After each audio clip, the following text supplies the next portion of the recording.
FUFU stock analysis and price predictions for Friday. Is BitFuFu stock a buy? I'll be breaking this down in this quick 1-minute video. Now, overall speaking with FUFU, this is a solid all over the place sticker. Like, I'm still gonna stick to my strategy that I've done tested for 45,000 videos.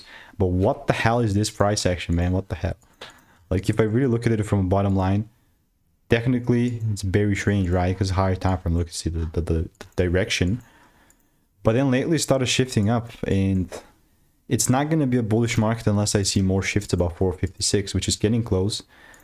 So, you know, like, what I'm not going to do here is start assuming stuff. Right? Like, if I start seeing double breaks beneath, then I'm looking for a sell side.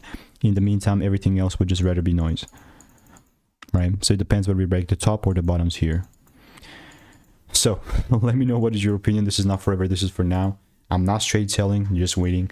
And if you want to get free stock picks, emails, insights daily sent out to you, click the first link in the description. It is free.